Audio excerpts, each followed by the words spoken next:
시청자 여러분 안녕하십니까? 월요일 뉴스온 시작합니다. 이재명 대통령은 오늘 오후 우리 문화예술의 국제적 위상을 높인 주역들을 용산 대통령실로 초청해 간담회를 열었습니다. 이 대통령은 이 자리에서 문화강국 실현을 위한 정책 지원 방안을 중점적으로 논의했는데요. 조금 전 현장 모습 보시죠. 네, 오늘 오후 2시 대통령실의 모습입니다. 대통령실 파인그라스에서 국제상 수상 등으로 우리 문화예술 국제적 위상을 높인 K컬처 주역들을 초청해서 격려하는 모습입니다. 네, 이재명 대통령과 김혜경 여사가 함께 입장을 해서 간담회에 참석한 토니상 육관왕을 석권한 뮤지컬 어쩌면 해피엔딩의 박천유 작가와 악수를 했고요. 그리고 드라마 폭삭 소가수다의 메인 연출을 맡은 김원석 감독도 보였습니다. 또 소프라노 조수미 성악가 등이 이 자리에 참석했는데요. 네, 이 대통령은 글로벌 문화 강국 실현을 위해서 필요한 정책뿐 아니라 K-아트의 전략적인 해외 진출 방향에 대한 문화예술 현장의 생생한 의견도 들었다고 합니다. 네, 조금 전 이재명 대통령의 모두 발언도 이어서 들어보겠습니다. 저는 요즘은 어떻게 하면 먹고 살 길을 만들까 이런 데 주로 관심이 있는데 제가 그 폭삭 소가수다를 이제 주말에 한번 몰아보기를 했는데 제가 정말 놀라운 점들을 발견했어요. 왜냐하면 저는 대한민국의 문화적 가능성 이게 과연 어느 정도의 잠재력이 있을까에 대해서 저는 사실 확신을 하지 못했는데 폭삭 소가수다를 보면서 야 이거를 하나의 산업으로 키워서 대한민국이 전 세계에 이렇게 딱 드러날 수 있는 결정적인 계기가 될 수도 있겠다 이 생각이 그때 들었습니다. 물론 그 이전에도 K-팝이나 뭐 이런 것들은 전 세계적으로 많이 각광을 받았고 뭐 경제적으로도 꽤 도움이 됐던 건 있죠. 오늘은 노래하시는 분들은 안 계셔서 좀 아쉽긴 한데 그래서 그럼 뭐 노래니까 그런가 보다라고 생각했어요. 근데 저는 그 제주도에 그것도 지금도 아니고 과거에 그 어려운 시절 대한민국이 이제 급속 성장을 하니까 급변했거든요. 사회 경제적 상황이. 근데 그게 거기다 또 뭐 고부 갈등 또는 남존 여비의 그 가부장적 문화 이런 거에 우리는 공감하지만 과연 세계인들이 공감할 수 있을까 이런 주제에 그런데 이게 엄청난 공감을 받았다는 걸 봤는데 결국은 그게 섬세한 표현력 아닐까? 근데 그런 생각이 들더라고요. 그래서 이 대한민국의 문화적 역량이라고 하는 게 이게 노래만이 아니고 또 새로운 영역도 있겠다. 이제 그 생각이 들었습니다. 그 전에 저는 대한민국의 음식이 이게 건강식으로는 세계 거의 최강에 속하는데 이게 새로운 가능성이 있겠다 생각하고 있던 차에 드라마를 보고 대한민국의 문화를 대대적으로 키워서 우리 국민들의 일자리도 만들고 또 세계적으로 소위 대한민국의 소프트 파워를 키우는 영향력을 키우는 좋은 소재가 될 수도 있겠다는 생각이 정말 강력하게 들었어요. 그 정말 우리의 실력이죠. 뭐 우는 거야 뭐 저는 당연히 뭐 갱년기라서 그런가 싶었는데 꼭 그건 아닌 것 같고 근데 이게 남미나 뭐 유럽 이런 데서도 그렇게 호평을 받았다고 하니까 이게 정말 큰 가능성이 있겠다. 이거를 어떻게 하면 키우고 우리 국민들한테 문화적인 좀 이렇게 그 높은 수준의 문화를 좀 즐길 기회도 주고 일자리도 만들고 대한민국의 국력도 키우는 수가 될까 하는 그 부분도 계속 고민을 하게 됐는데요. 어쨌든 폭삭 소가수다가 정말 많은 가능성을 보여준 것 같습니다. 제가 그 김구 선생을 개인적으로 참 좋아하는데 근데 이분이 이제 그렇게 얘기를 했다고 해요. 우리가 뭐 일제에 강점을 당하고 있기는 하지만 우리가 이 국가의 무력을 키워야 되겠다. 힘을 키워야 되겠다. 그러나 이게 다른 나라를 침략해서 지배할 정도의 무력이 아니고 무력은 우리를 지킬 정도면 충분하다. 또 하나는 그 경제력, 국가의 부라고 하는 것도 우리가 잘 먹고 잘 사는 정도면 되겠다. 그러나 문화는 온 세상에 좋은 일만 하는 거니까 좋은 선한 영향력만 미치니까 정말 강한 문화의 힘을 가진 나라가 되는 게 내 소망이다. 이런 얘기를 하셨다고 해요. 그런데 거의 김구 선생이 말씀하신 문화 강국으로 우리가 들어가는 초입에 서 있는 것 같습니다. 어떨지 모르겠는데 국가 정책적으로 좀 문화 부문에 대한 투자나 지원도 대대적으로 좀 늘리고 우리 자라나는 세대들한테 좀 기회도 좀 주고 그리고 이것도 산업으로도 키우고 또 전 세계로 좀 진출해서 대한민국의 문화적 영향력을 키우면 우리가 세계적인 강국으로 선도 국가로 갈 수 있지 않겠냐. 가장 강력한 힘이 되지 않겠냐 이런 생각이 좀 들었습니다. 요새는 그 생각하면은 뿌듯하기도 한데 그래서 지금 문화부 장관을 못 뽑고 있어요. 너무 복잡하게 막 고민하다 보니까 이걸 다 할 수 있는 사람이라 해야 되는데 오늘 여러분 그 고민도 좀 해주시기 바랍니다. 그러니까요. 낭중지추처럼 주머니에서 튀어나온 송곳. 네, 이재명 대통령이 어쩌면 해피엔딩 박천유 작가 등 우리 문화예술 주역들과 만난 모습 보고 오셨습니다. 네, 폭삭 소가수다 등을 언급하면서 우리 문화의 잠재력을 확인했다는 발언, 그리고 그 섬세한 표현력에 있어서 많은 여파가 있었던 것 같다, 이런 언급까지도 있었습니다. 조금 전에 있었던 파인그라스, 대통령실의 파인그라스 모습이고요. 저희가 지금 K컬처 주역들과 만나고 있던 모습을 보고 오셨습니다. 김혜경 여사의 발언도 있었는데요. 조금 전 다시 한번 들어보시죠. 좀 자주 우는 것 같아요. 갱년기가 왔는지. 근데 사실 금요일 날 드라마가 나왔잖아요. 그래서 저는 하루 종일 기다리다가 제가 먼저 다 봐요. 보고 나서 이 사람이 이제 주말에 시간이 있으니까 주말에 이제 그걸 다 몰아서 보는데 전 한 번 본 거 혼자 볼 때는 막 저도 울며 불며 보다가 이 사람이랑 같이 볼 때는 두 번째 보니까 좀 눈물이 좀 덜 나오잖아요. 그래서 아마 이 사람이 참아서 뒤에서 울었던 것 같아요. 저는 두 번 봤답니다. 그런데 아마도 감사합니다. 그 주인공 애순이를 보면서 우리 현대사의 어머님, 누이 이런 것들을 생각했었던 것 같아요. 이 사람은 특히 또 우리 하늘나라 간 신우의 어릴 때 아명이 애자였다고 그래요. 그래서 그런 게 연상이 돼서 아마 눈물샘이 자극되지 않았나 싶습니다.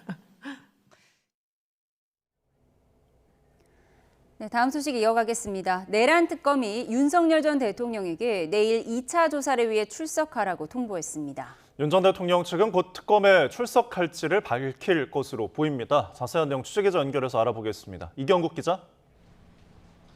네, 내란 특검이 있는 서울 고등검찰청에 나와 있습니다. 네, 특검이 윤 전 대통령에게 오늘 출석하라고 통보했었는데 조사 일정이 하루 늦춰진 거죠?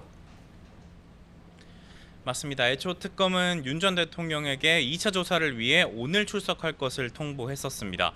이에 윤 전 대통령 측은 방어권을 보장해달라면서 다음 달 3일 이후로 조사 일자를 바꿔달라고 요청했습니다. 특검은 주장을 일부 받아들여서 내일 오전 9시에 출석하라고 재통보한 상황입니다. 특검 측은 내일 윤 전 대통령이 납득할 수 없는 이유로 소환에 불응할 경우에는 형사소송법 절차를 따를 수밖에 없다고 밝혔는데요. 윤 전 대통령에 대한 체포영장 청구 등 강제 수사 가능성을 열어둔 것으로 풀이됩니다. 내일 2차 조사가 이루어진다면 체포영장 집행 방해 그리고 비화폰 정보 삭제 혐의 등에 대한 조사가 집중적으로 이루어질 것으로 보입니다. 윤 전 대통령의 출석 여부는 정해졌습니까? 일단 윤 전 대통령 변호인단은 오늘 내부 논의를 바쁘게 진행했는데요. 조금 뒤에 내일 특검에 출석할지 여부를 밝힐 것으로 보입니다. 앞서 윤 전 대통령 측은 이 특검이 아무런 협의 없이 조사 일정을 일방적으로 통보하고 있다면서 강하게 반발했습니다. 또 특검이 별건 수사를 통해서 윤 전 대통령 신병 확보에 골몰하는 것은 실적에 대한 초조함의 발로로 보인다고 비난하기도 했습니다. 윤 전 대통령 측은 1차 조사에 투입됐던 내란 특검 박창원 총경이 지난 1월 체포영장 집행에 참여했던 당사자라면서 회피해야 한다고 주장하기도 했습니다. 이에 특검 측은 변호인들이 허위사실로 수사를 방해하고 있다면서 이를 수사할 전담 경찰관 파견을 요청하기도 했습니다.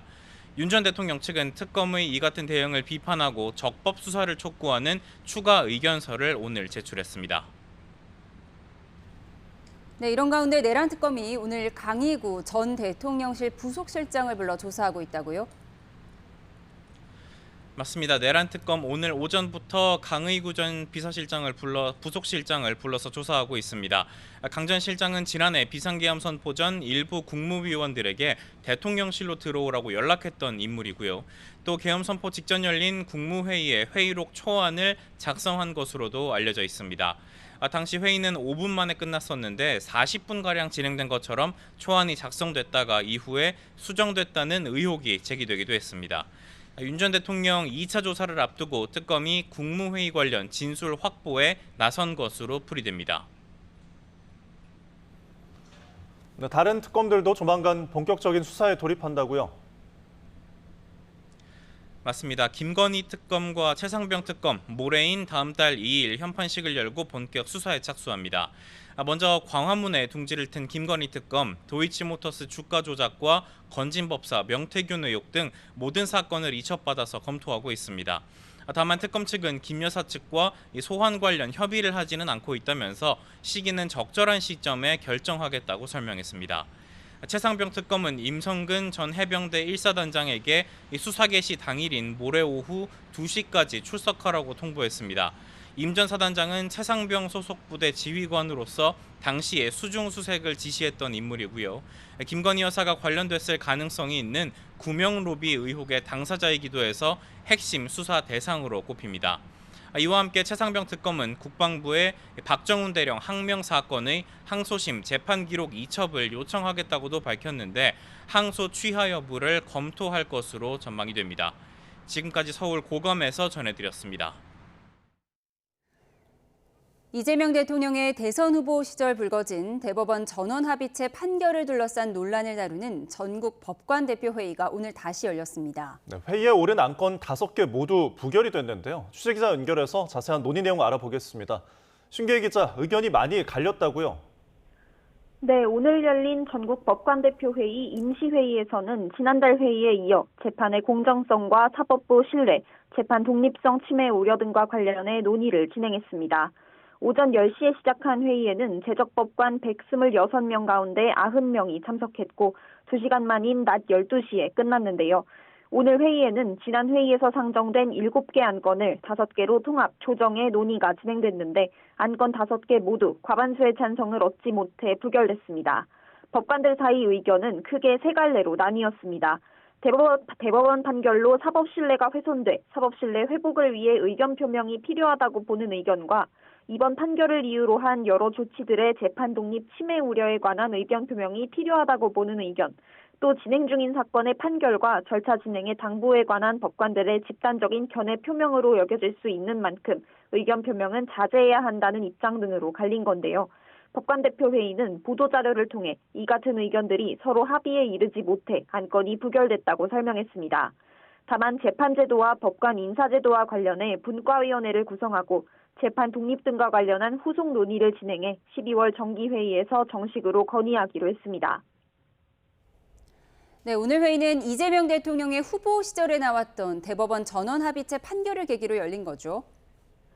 그렇습니다. 이번 임시회의는 이 대통령의 공직선거법 위반 사건을 유죄 취지로 파기환송한 대법원 전원합의체 판결 이후 제안됐습니다. 판결의 공정성 논란이 이어지자 법관 대표들의 명의로 입장을 낼지 논의하기로 한 건데요. 여기에 개별 재판을 이유로 법관에 과도하게 책임을 묻는 것이 사법부 독립을 침해할 가능성에 대해 우려를 표하자는 내용도 논의에 포함됐습니다. 지난달 26일 열린 첫 번째 임시회의에서는 정치의 사법화에 대한 우려, 전원합의체 판결 자체의 부정적 영향 등 다양한 갈래의 논의가 이어졌는데 당시 법관 대표들은 대선에 영향을 미칠 수 있다는 이유를 들어 결론을 내리지 않았습니다. 지금까지 서울중앙지방법원에서 YTN 신기혜입니다. 네, 지금 내란 특검을 맡고 있는 박지영 특검보가 수사 관련해서 브리핑을 진행하고 있는데요. 그 내용을 속보로 정리해드리도록 하겠습니다. 네, 우선 윤석열 전 대통령 측이 출석 일자와 관련해서 특별히 의견을 전달한 것이 없다고 밝혔습니다. 특검은 윤 전 대통령 측의 2차 조사를 위해 오늘 출석할 것을 통보했었는데요. 윤 전 대통령 측이 방어권을 보장해달라며 다음 달 3일 이후에 조사 일자를 바꿔달라고 요청을 했고 특검은 이를 일부 받아들여서 내일 오전 9시에 출석하라고 재통보한 상황입니다. 네, 특검 측은 덧붙이면서 윤 전 대통령이 납득할 수 없는 이유로 소환에 불응을 한다면은 형사소송법 절차를 따를 수밖에 없다. 그러니까 체포영장 청구 같은 부분도 고려할 수 있다는 뜻을 밝힌 것으로 앞서서 전해졌는데요. 그리고 지금 현재 브리핑 내용 중에 여인영 그리고 문상호 전 사령관에 대해서 구속영장이 발부가 됐다라는 속보도 추가가 되어 있습니다. 증거인멸을 우려를 이유로 이 구속영장을 발부했는데요. 이 해당 인물들이 수사가 방해가 될 수 있다. 그런 판단에 따른 조치로 보이고요. 예. 그리고 노상원 전 사령관에 대해서도 추가 영장 발부의 필요성을 재차 강조를 한 것으로 보입니다. 네, 노상원 전 사령관 민간인 신분으로 비상계엄에 참여했다는 의혹을 받고 있죠. 노상원 전 사령관에 대한 추가 영장 발부 필요성에 대해서도 재차 의견을 개진한 상황이라는 브리핑 내용입니다. 또한 내란 특검이 밝힌 내용을 보면 수사 방해 관련해서 변호인이 입건된 상황은 아직 아니라고 말을 했습니다. 그리고 윤석열 전 대통령 측에 수사 연기 요청이 있다면 그에 따른 사유가 납득할 만한 것인지 검토할 것이라고 밝혔습니다. 일단은 내일 오전 9시에 출석을 하라고 재통보한 상황입니다. 윤 전 대통령이 이에 대해서 의견을 밝힌 것이 없다는 내용이 들어와 있고요. 이제 예. 내란 중요 종사자로 이제 또 재판을 받고 있는 여인영 전 사령관, 문상호 전 사령관의 구속영장에 대해서는 발부가 이뤄졌다라는 내용까지 밝혔습니다. 예, 그리고 계엄 선포 직전에 열린 국무회의 회의록 초안을 작성한 강희구 전 대통령실 부속실장에 대한 소환 조사도 진행되고 있는데요. 피의자 신분인지 여부는 아직 확인해주기 어렵다고 밝혔습니다. 네, 저희가 계속해서 윤석열 전 대통령의 이제 2차 소환 통보를 앞두고 지금 특검의 브리핑 내용들 반복해서 전해드리고 있습니다. 노상원 전 사령관에 대해서도 추가 영장 발부의 필요성을 재차 의견을 개진하고 강조한 것으로 보이고요. 내란 특검이 이제 군 법원도 이첩 관련 의견을 수용한 것으로 보인다라고 밝혔습니다. 저희가 또 자세한 특검 내용이 더 추가되는 대로 들어오면은 이어지는 뉴스에서 전해드리도록 하겠습니다. 네, 또 다른 속보 한 가지 전해드리겠습니다. 산업부가 밝힌 내용인데요. 상호 관세만 협상하던 미국이 품목 관세도 고려할 수 있다고 입장을 변화했다는 속보 내용이 들어왔습니다. 조금 자세하게 전해드리겠습니다. 네, 미국이 품목 관세도 협상을 고려할 수 있다는 입장으로 선회했다는 소식입니다. 미국이 품목 관세도 들여다볼 여지가 있다라고 밝혔고요. 지금 조금 전에 산업부 고위 관계자가 방미 일정을 끝내고 지금 브리핑을 진행하고 있는데요. 그 내용이 속보로 들어오고 있습니다. 네, 상호 관세의 도입이 7월 8일인데 일단은 7월 8일 넘어서도 실질적으로 협상이 계속될 것이라는 산업부 고위 관계자의 브리핑이 있었고요. 최대한 유예를 얻으면서 협상을 이어가도록 최선을 다하겠다라는 내용까지 전해졌습니다. 예, 다만 미국의 상황이 유동적이기 때문에 아직 안심할 수는 없는 상황이다 이런 내용도 덧붙였고요. 관세 목적은 미국의 제조업을 부흥시키기 위한 것이기 때문에 이 유동적인 미국 상황에 우리가 안심할 수는 없는 상황이라는 내용인 것 같습니다. 그리고 4차 기술협의회 일정이 미정된 만큼 대화를 계속 이어나갈 것이라고 밝혔습니다. 네, 일각에서 나오고 있는 환율 부분에 대해서는 기술협의 대상이 아니고 별도의 채널로 대화를 하겠다라고 밝혔고요. 방위비 분담금 문제에 있어서도 이 또한 별도의 채널로 대화에 나서겠다라는 브리핑 내용이 있었습니다. 산업부 관련 우리 통상 상호 관세와 관련된 내용들 더 추가되면은 전해드리도록 하겠습니다. 네, 정치권 소식으로 이어갑니다. 30조 5천억 원 규모의 추경 심사를 위한 국회 예산결산특별위원회 본회의가 여야 충돌로 오전에는 야당 없이 진행됐습니다. 네, 국민의힘은 김민석 총리 후보자를 검증하겠다며 국민청문회를 열었는데 이 회의장엔 배추가 등장했습니다. 국회 취재계좌 연결해서 자세한 내용 알아보겠습니다. 윤웅선 기자. 네, 국회입니다. 네, 오늘이 추경 심사 첫날인데요. 파행을 겪었다고요? 네, 오전에 열린 예결위 전체 회의는 야당의 불참 속에 진행됐습니다. 여당이 종합정책 질의를 오늘 하루만 하기로 한 것을 두고 야당이 반발한 건데요. 여야가 내일까지 종합정책 질의를 하루를 더 연장하는 것으로 합의하면서 오후 전체 회의에는 국민의힘 예결위원들도 참석한 가운데 진행되고 있습니다. 앞서 국민의힘 예결특위 간사인 박형수 의원은 졸속 심사로 정부 거수기 역할을 할 생각은 추호도 없다면서 야당 의원들과 함께 전체 회의 시작과 동시에 퇴장했습니다. 반면 민주당은 새 정부 출범으로 부처별 공석이 많아 제대로 된 질의가 어려운 상황에서 시간 끌기에 불과하다며 맞서다가 야당의 요구를 들어주는 쪽으로 입장을 바꿨습니다. 회의가 재개된 뒤에도 이와 관련해서 약간의 설전이 오갔는데요. 직접 들어보겠습니다. 이렇게 잘 합의해서 원만하게 금방 될 수 있는 일을 왜 일방적으로 해서 분란을 만들었는지, 그것을 절차 타령이라고 하신 건 제가 볼 때 잘못된 표현이고, 제가 원만한 의회 진행을 위해서 더욱더 열심히 하겠다는 말씀 드리고 더욱더 소통을 더 분발해서 하겠다는 말씀으로 가늠하도록 하겠습니다. 민주당은 이르면 목요일 본회의에서 추경안을 의결할 계획이었는데 종합정책 질의를 하루 연장하면서 이번 임시국회 마지막 날인 금요일 처리 가능성이 커졌다는 분석이 나옵니다. 네, 김민석 총리 후보자 인준안은 오늘 표결하지 않은 거죠? 네, 민주당은 애초 오늘 본회의를 열고 통과시키려 했지만 우원식 의장이 다음 달 3일까지 여야 합의를 촉구하면서 한 발 물러선 상황입니다. 하지만 오는 3일이나 4일 추경과 함께 김 후보자 총리 인준안을 통과시킬 가능성이 큰데요. 민주당 김병기 당대표 직무대행은 야당이 국무총리 인준을 볼모로 법사위원장 자리를 내놓으라고 생떼를 쓰고 있다면서 내란 청산을 어떻게든 막아보려는 것이자 이재명 정부의 국정을 발목 잡으려는 의도로밖에 보이지 않는다고 꼬집었습니다. 국민의힘은 김 후보자 인준을 막아야 한다며 인사청문회는 끝났지만 자체적으로 국민청문회를 열었습니다.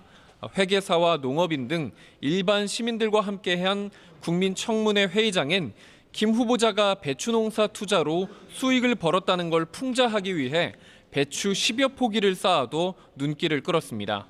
송원석 원내대표는 김 후보자 청문회가 전대미문의 국민 우롱 사태를 남겼다며 김 후보자를 국무총리로 임명하게 된다면 앞으로 있을 어떤 인사청문회도 의미를 가질 수 없을 거라고 경고했습니다. 국민의힘은 내부 정리에도 분주한데요.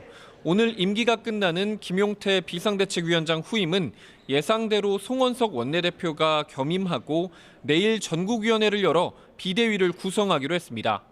송 원내대표는 오는 8월이 유력한 전당대회까지 비대위를 이끌 예정인데요. 동시에 자신이 원내대표 선거에서 약속했던 당 개혁을 위한 혁신위원회 구성에도 속도를 낼 것으로 보입니다. 지금까지 국회에서 전해드렸습니다.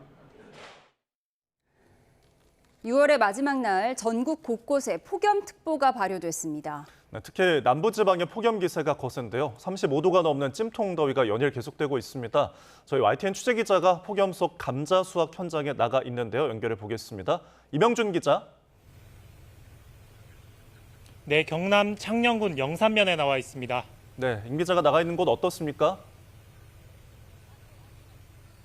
네, 제가 나와 있는 곳은 경남 창녕에 있는 감자밭입니다. 요새는 한창 감자를 수확할 시기인데요. 제 뒤로 트랙터가 보이실 겁니다. 방금 전까지 감자를 수확하던 차량인데요. 지금은 오후 새참 시간입니다. 조금 전까지 한창 감자를 수확하던 인부들이 지금은 빵과 시원한 음료를 먹으면서 잠시 휴식을 취하고 있습니다. 이곳 감자밭에선 오늘 아침 7시부터 일을 시작했다고 합니다. 감자를 1톤짜리 자루에 담는 작업이 종일 이어지고 있습니다. 인부들을 가장 힘들게 하는 건 더위입니다. 가만히 서 있어도 땀이 나는 날씨 속에서 바늘까지 하다 보니 땀은 비 오듯 쏟아집니다. 연신 땀을 닦아내고 물도 마셔보지만 더위를 쫓아내기엔 역부족입니다. 이곳 창녕은 지난 주말과 휴일에 폭염특보가 내려졌는데 오늘도 폭염 경보가 발효된 상태입니다. 창녕뿐 아니라 전국 곳곳에 폭염특보가 발령됐습니다. 폭염특보가 발효된 남부지방 등에는 최고 체감온도가 33도 내외로 올라 매우 무덥겠습니다. 온열 질환 발생 가능성이 높으니 야외 활동과 외출은 자제하시고요. 이곳 감자밭처럼 논과 밭 등에선 체감온도가 더 높을 수 있어 각별히 조심하셔야겠습니다. 수시로 물을 마셔 수분을 보충하고 오랜 시간 일하는 것은 피하시는 게 좋겠습니다. 지금까지 경남 창녕에서 YTN 임영준입니다. 밤낮 없는 더위가 이어지면서 서울은 첫 열대야에 이어 첫 폭염주의보도 내려졌습니다. 전국 대부분 지역이 폭염특보 영향권에 든 가운데 찜통더위는 이번 주 내내 이어질 전망입니다. 취재기자 연결해서 날씨 전망 알아보겠습니다. 김민경 기자, 더위가 점점 심해지고 있는 것 같은데요. 서울은 첫 열대에 이어서 처음으로 폭염주의보가 내려졌다고요? 네, 밤사이 서울의 최저기온이 25.6도에 머물며 올해 들어 처음으로 열대야가 발생했고 정오에는 올여름 들어 처음으로 폭염주의보도 내려졌습니다. 서울의 첫 열대야는 지난해보다 8일, 폭염주의보는 지난해보다 11일 늦은 기록입니다. 전국적으로 찜통더위가 심해지면서 가평과 광주 등 경기 일부 지역에도 폭염경보가 내려졌고 일부 소수 지역을 제외하고는 전국 대부분이 폭염특보 영향권에 들었습니다.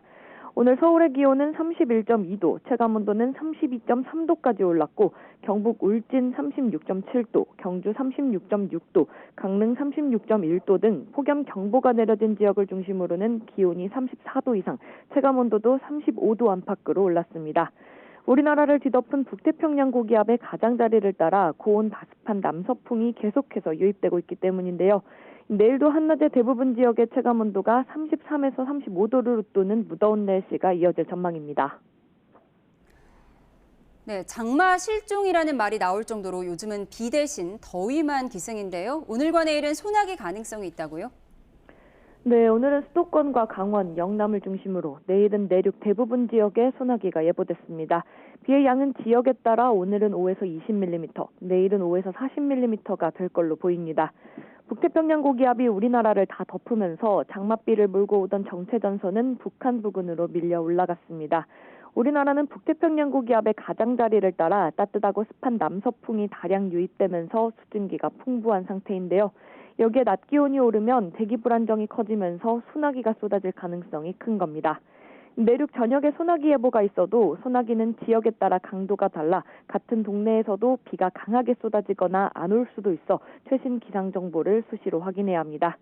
기상청은 내일 이후로는 당분간 뚜렷한 비 소식이 없겠다며 소나기가 내리는 동안은 잠시 더위가 누그러지더라도 비가 그친 뒤에는 습한 날씨 속에 다시 기온이 오르며 무더위가 이어질 걸로 전망했습니다. 네, 무더위가 이렇게 심해지니까 온난화가 심각해진 게 실감이 나는데요. 지난해 한반도 이산화탄소 농도가 역대 최고였다고요? 네, 기상청이 오늘 이산화탄소 등 온실가스 농도 변화를 분석한 2024년 지구대기 보고서를 발간했는데요. 지난해 한반도의 이산화탄소 농도가 관측 이래 역대 최고치를 경신한 걸로 분석됐습니다. 우리나라에서는 안면도와 고산, 울릉도, 독도 세 곳에서 기후변화 원인 물질을 관측하는데 안면도에서는 26년째 상승세를 보이는 가운데 이산화탄소 농도가 전년보다 3.1 ppm 증가해 최근 10년 사이 두 번째로 큰 증가폭을 보였습니다. 이와 함께 메탄과 아산화질소, 육불화황 등 주요 온실가스 농도도 2년 연속 최고치를 경신했습니다. 기상청은 한반도뿐 아니라 지난해 전 지구 평균 이산화탄소 농도 상승폭도 최근 10년 사이 가장 컸다며 지속되는 온난화에 대한 대응이 시급하다고 강조했습니다. 지금까지 과학기상부에서 YTN 김민경입니다.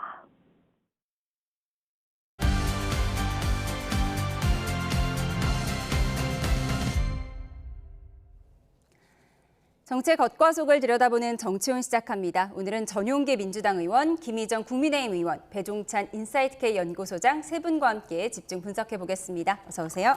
안녕하십니까. 반갑습니다. 이재명 대통령이 주말 사이에 법무부와 기재부를 포함해 6개 부처 장관 인선을 단행했습니다.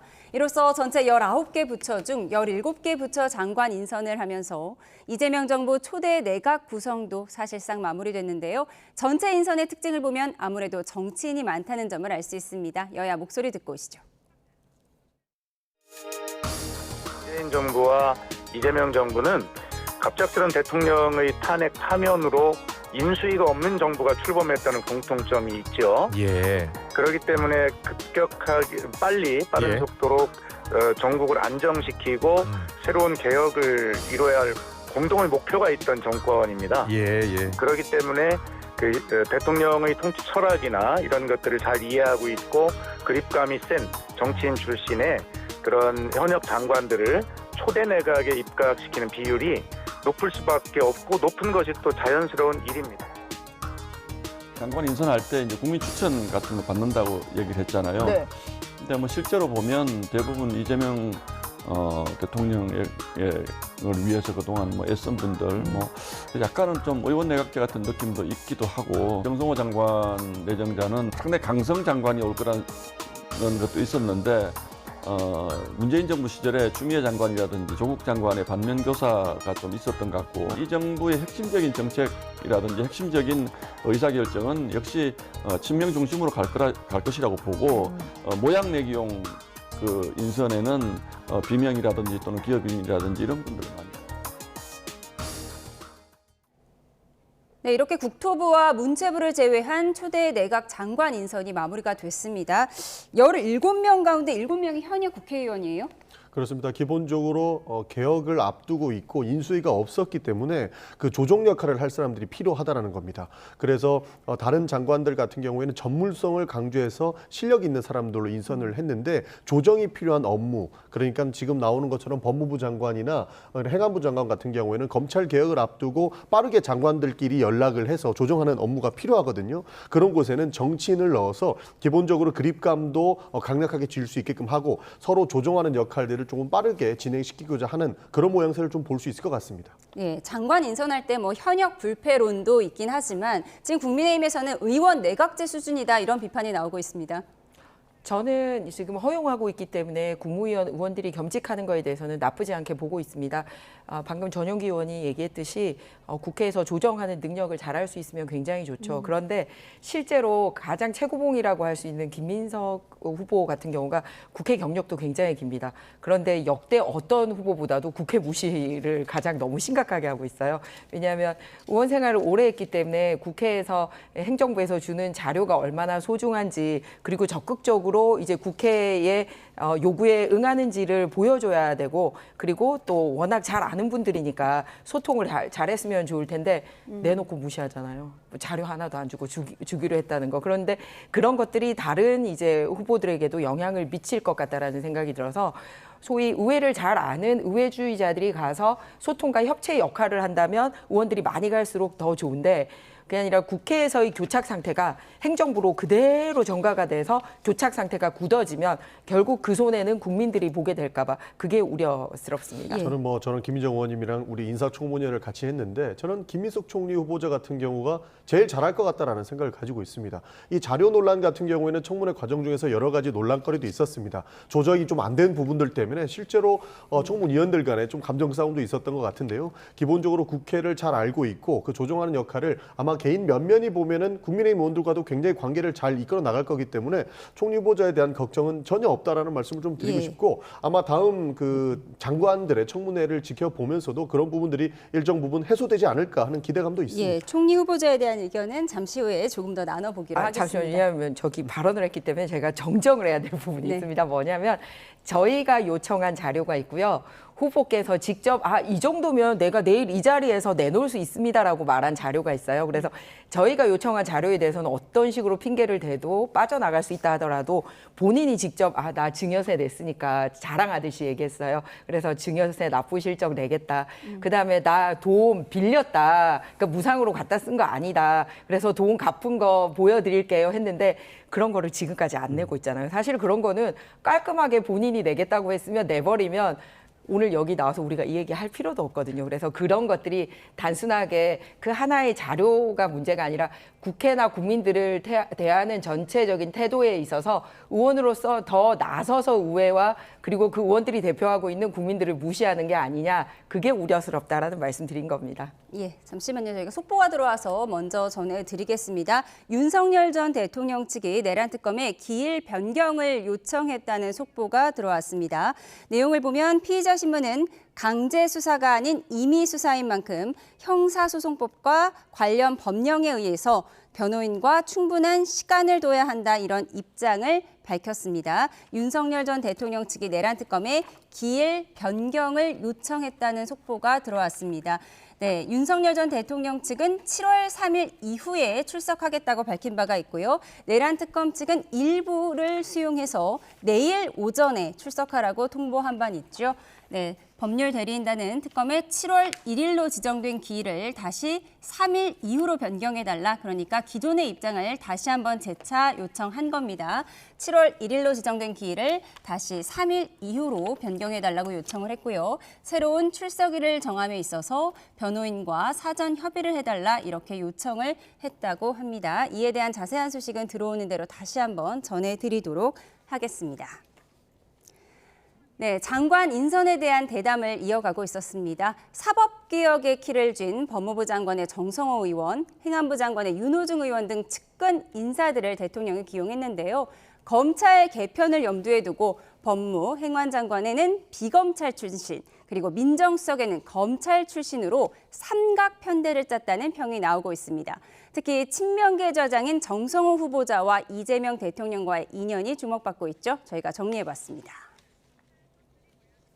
네, 정치인 이재명이 중앙정치에 등장하는 데는 정 후보자가 역할을 했다는 건 많이 알려진 거죠. 사법연수원 동기로 인연을 시작했고요. 2017년, 2022년 그리고 이번 대선까지 모든 대선을 함께하며 지원했고요. 이재명 당대표의 체포동의안 표결 때 전방위로 비명계를 설득한 일화 역시 정치권에서는 꽤 유명합니다. 과거 발언 모아봤습니다. 정규국회 과정 아니겠습니까? 정규 과정에서 당대표가 뭐 가정적이지만 뭐 구속이 되었다고 해서 사퇴한다고 하면 더 큰 혼란이 있습니다. 검찰 개혁이라기보다도 검찰의 정상화라고 저는 얘기하고 싶습니다. 수사와 기소의 분리 문제라든가 이런 것들이 일단 제도 개혁이 우선돼야 될 것이고요. 대통령의 경우에는 진행 중인 재판 중지한다라고 하는 형사소송법을 정리해갖고 입법적으로 깔끔하게 해결하는 게 전 필요하다고 봅니다. 네, 한편 한 방송에 출연해 공개한 근육 사진이 화제가 됐는데요. 서울대 역도 부장 이력과 남다른 체격이 주목받으면서 일부 민주당 지지자들은 정성호 의원 청문회 때 반소매 입자하는 글과 함께 이 같은 사진을 공유하고 있다고 합니다. 네, 정성호 후보자 검찰 출신인 봉욱 민정수석과 함께 새 정부의 검찰 개혁을 이끌게 됐는데 대통령실에서는 대통령과 가까워서 지명한 거 아니다 이렇게 얘기를 했어요. 네, 근데 항상 설명을 그렇게 하죠. 대통령과 가까운 건 또 사실이고요. 또 이 반소매로 청문회를 하자. 한 역도 하셨는데 저도 역도를 좀 했거든요. 근데 저보다는 10역도 더 하신 것 같아요. 팔이 헐든 더 팔뚝이 두꺼운데 이건 이제 핵심은 이런 거죠. 이른바 검찰로 검찰하겠다. 그러니까 말하자면 정성호 의원 또 윤호중 의원은 이재명 대통령과 국정 운영 철학을 같이 할 거예요. 그러니까 말 그대로 핵심은 검찰개혁, 사법개혁을 해야 되는 것이거든요. 그러니까 한치의 오차도 없이 그대로 가겠다. 근데 여기에서 저는 민정수석 인사가 정말 한 수를 좀 전략적 포석이에요. 왜냐하면 봉욱 그러니까 이제 오광수 전 민정수석이 물 건너가고 봉욱 수석이 누구냐 하면은 윤석열 전 대통령과 검찰총장으로 하마평에 있으면서 경쟁했던 인물이거든요. 그러니까 상당히 검찰 내에서는 아쉬워했던 실력자예요. 근데 뭐냐?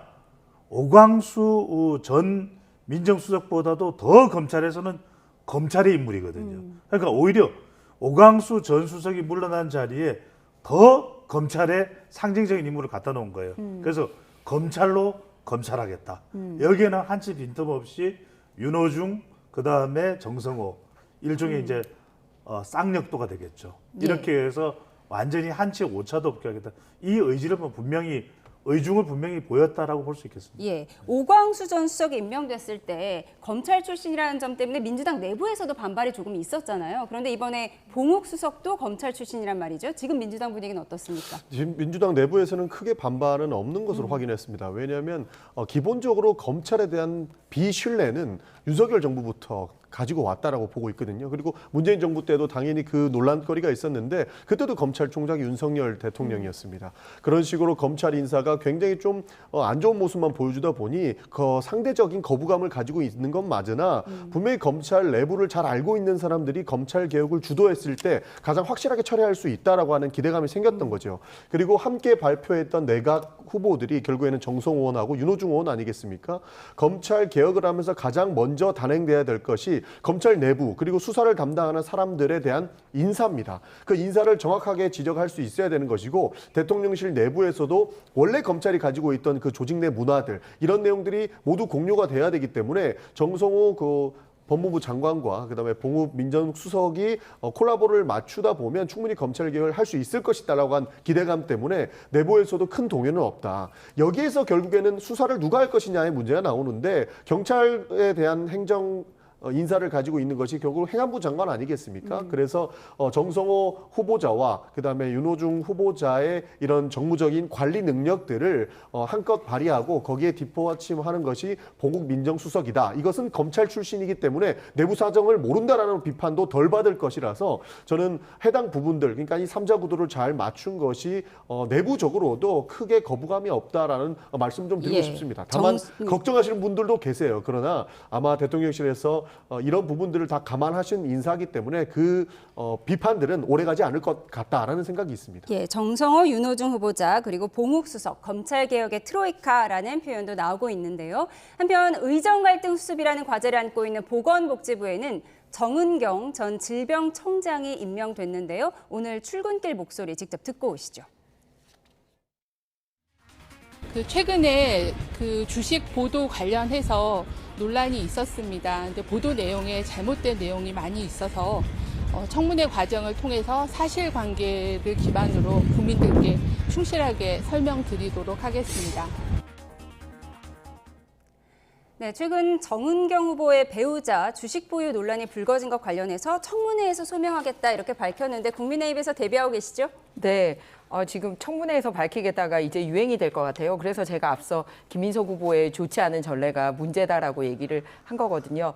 뭐냐면 이해 충돌이 낙마 사유 중에 굉장히 중요한 낙마 사유입니다. 그런데 복지부 장관 후보자가 대표적으로 우리 코로나 시즌에 뭐 자가 키트라든지 마스크라든지 이런 거를 공익 방역을 얘기를 하면서 그걸로 돈 벌 수 있는 거를 가족이 투자를 해서 돈을 벌고 있었다. 굉장히 이해 충돌이 명확하다라는 말씀을 드리고요. 그리고 과거에 밝혀졌던 주식 이외에도 추가로 나오고 있는데 이해 충돌이기도 하고 또 하나는 재산에서도 우리 공공인들 재산 신고하는 데에서도 상당수 누락된 게 발견이 되고 있습니다. 그렇기 때문에 공직자윤리법 위반까지도 나오고 있습니다. 특히 앞서 이제 법무부 장관 인사나 민정수석 인사를 같이 언급을 하셨는데요. 국민들이 관심을 가지는 거는 검찰 개혁이나 이런 데 관심을 가지는 게 아니라 사실 국민들의 재산, 안전, 생명에 이분들이 일을 다할 수 있는가라는 부분이고요.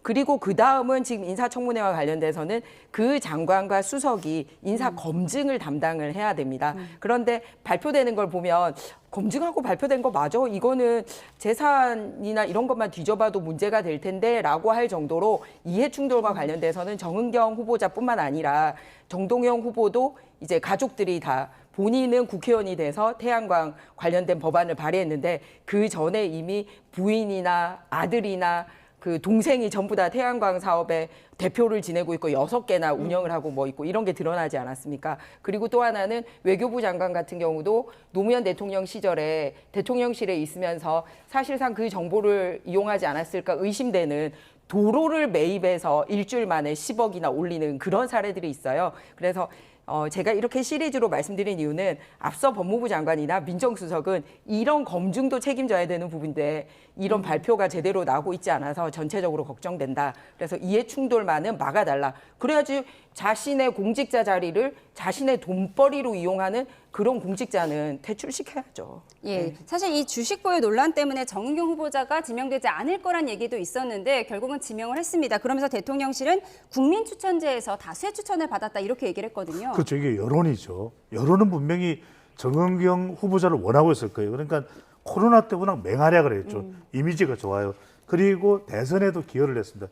정은경 질병관리청장은 말 그대로 미세스 보건복지라는 상징성이 있을 정도의 호감도가 있어요. 근데 문제는 뭐냐면 이 배우자의 주식이 간단치는 않을 거예요. 예. 왜냐하면 두 가지 포인트입니다. 하나는 정서적 해명을 하면 안 돼요. 그러니까 이 정도면 이해해 주겠지가 아니라 이게 이해관계가 걸릴 수 있거든요. 그러니까 해명을 한다면 이 주식과 관련된 이해관계를 얼마나 잘 해명하냐가 중요하고, 그다음에 의료개혁은 정 후보자가 이 의료 쪽이기 때문에 잘할 텐데, 문제는 뭐냐면 이런 지지율에 타격을 받으면 본인 지지율에 연금 개혁이 중요하거든요. 이건 상당히 이제 탄력을 받아서 진행돼, 물론 뭐 본인 지지율도 지지율이지만 정부의 지지율이 또 있기 때문에 괜찮다고는 할 수 있지만 충분하게 정말 해명을 한다고 했는데 정말 잘 해명해야 됩니다. 이거는 적어도 정은경 후보자가 자료를 좀 많이 가지고 나와서 좀 김민석 국무총리 후보자하고는 다르게 네. 아주 자료에 근거한 해명을 하면 좋겠다는 생각이 듭니다. 예, 자료에 근거한 해명을 해야 한다고 하셨어요. 김민석 후보자 자료 안 냈다고 하는데요. 다 낼 테니까 들어오라고 하셨는데 야당 의원님들이 안 들어오셨어요. 여기서 감정 싸움이 불거진다라고 해서 제가 많은 말을 하고 싶지만 지금 아끼고 있는 겁니다. 기본적으로 검증은 강력하게 해야 된다라고 하는 것에는 적극 동의합니다. 그런데 망하길 기원해서는 안 된다는 거죠. 충분히 소명 가능한 부분들을 안 믿어버리는 상황까지 연출되다 보니까 청문회에서 이렇게 굉장히 좀 감정적인 대응이 나왔던 것 같고, 한덕수 국무총리 이야기를 안 할 수가 없는데, 국민 여론 방금 전에 우리 소장님께서 말씀 주셨는데 한덕수 총리 후보자 그때 30%대 나왔습니다. 그런데도 민주당 동의해줬어요. 국무총리부터 문제가 생기면 발목 잡는 걸로 보일 수 있기 때문에 해주자라는 여론 때문에 해줬는데, 지금 김문수 후보자 과반 가까이 나오고 과반 넘는 여론조사 나오는데 그냥 안 된다는 거 아닙니까? 자료를 덜 냈다고 하는 그 핑계에 불과하다는 말씀 좀 드리고 싶은데, 왜 지금 정은경 장관이 나왔는가? 윤석열 정부에서 의료개혁 완전히 망쳐놔가지고 일이 안 되니까 의사 출신의 정은경 장관 후보자를 데리고 온 것 아닙니까? 그런 측면에서 영웅의 몰락을 즐기는 것은 100번 이해하지만 그 사람들이 지금 해야 될 역할을 누가 만들었는지에 대한 반성이 필요하고, 그 사람들이 할 수 있는 역할에 충분히 많은 고민들을 해주셨으면 좋겠다. 그런 차원에서 검증은 강력히 하되 일할 수 있는 환경을 좀 만들어 주셨으면 좋겠다는 말씀까지 덧붙이겠습니다. 예. 그런가 하면 국민의힘 나경원 의원은 김민석 국무총리 후보자 지명 철회와 법사위원장 반환을 요구하며 나흘째 국회에서 농성을 이어가고 있는데요. 국회에 포기 배추가 등장했습니다. 그 모습 먼저 보고 오시죠.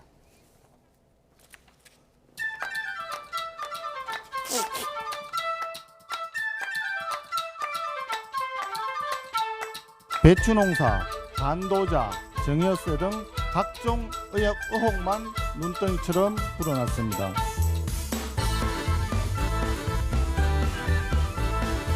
계좌 정보와 증인이 없다는 것을 볼 수 있을 것 같습니다. 김민석을 제2의 조국이다 하는데 조국 전 장관은 상당히 억울해할 것 같아요. 금전이 오고 간 게 다 드러났었고. 저 배추놈은 죄도 없는데 농민들의 마음은 김민석 총리 후보자가 이야기했었던 것은 사실이 아닌 것은 확실하다고.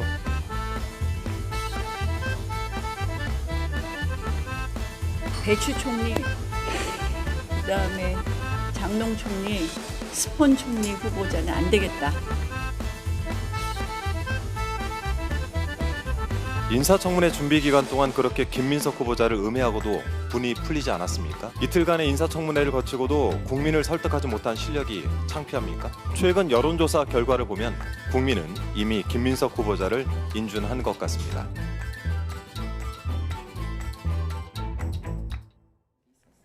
네, 국민청문회 관련 영상 보고 오셨는데요. 이재명 대통령이 오늘 문화계 인사들을 초청해 대화하고 취임 첫 기자회견을 여는 일정 등과 관련해 지금 브리핑을 진행하고 있습니다. 먼저 듣고 오겠습니다. 강유정 대변인입니다. 6월 30일 브리핑 두 가지입니다. 취임 30일 기자회견에 대한 것과 예술인 간담회 관련해 브리핑하겠습니다. 첫 번째 취임 30일 기자회견에 관한 브리핑입니다. 강유정 대변인입니다. 이재명 대통령은 취임 30일을 맞는 오는 7월 3일을 다시 읽겠습니다. 제가 너무 바빠가지고요. 네. 이재명 대통령은 취임 30일을 맞는 오는 7월 3일 오전 10시 기자회견을 갖습니다. 대통령의 30일 언론이 묻고 국민이 답하다.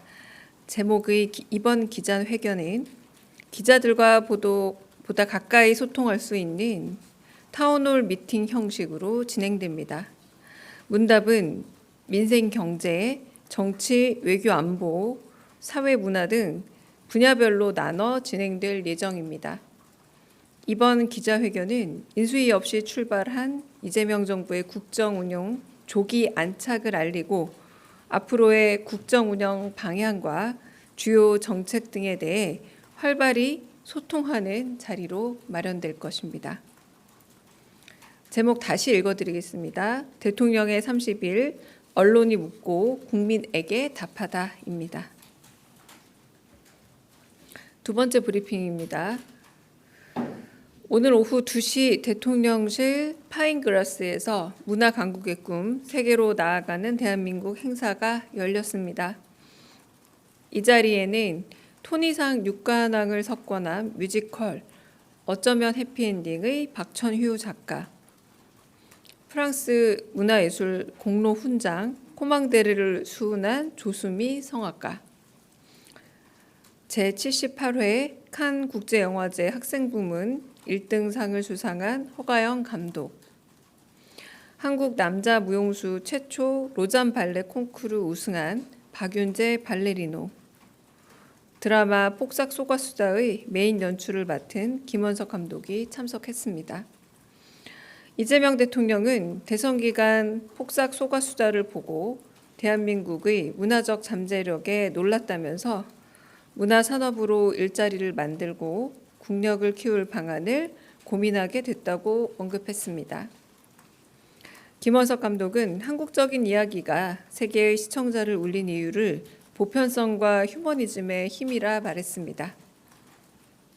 이어 이재명 대통령이 대규모 세트장에 대한 구상을 제안하자 전문 세트장이 부족한 현실을 토로하며 중국 와이탄과 같은 대규모 세트장이 필요하다는 점에 동의했습니다.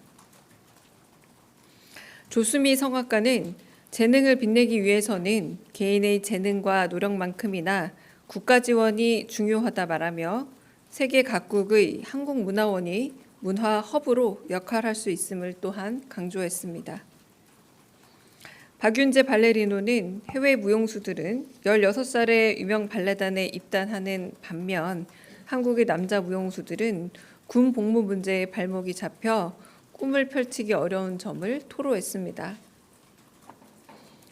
허가영 감독은 상업영화가 아닌 독립영화, 예술영화가 더 많이 만들어질 수 있게 정부 차원의 지원이 필요하다고 강조했습니다.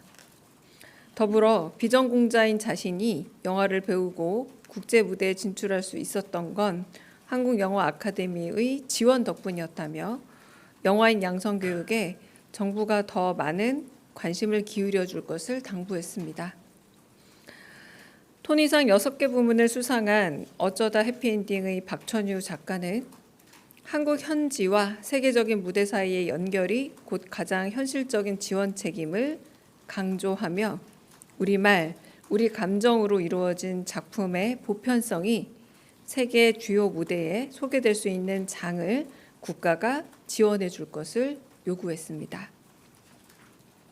이재명 대통령은 문화는 우리 사회 수준을 한 단계 높이는 투자 역할을 한다면서 문화예술인 기본소득 도입 필요성을 언급했습니다.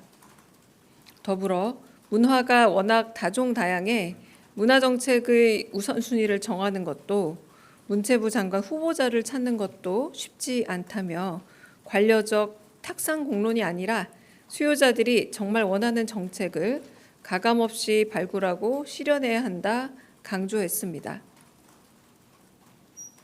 오늘 자리에 함께한 김혜경 여사는 모교인 선화예고 정문에 이문은 세계로 통한다는 문구가 씌워져 있음을 회상하며 정부의 적극적인 지원으로 예술인들의 훌륭한 문화의 꽃을 피우면 좋겠다 바람을 전했습니다. 이상입니다.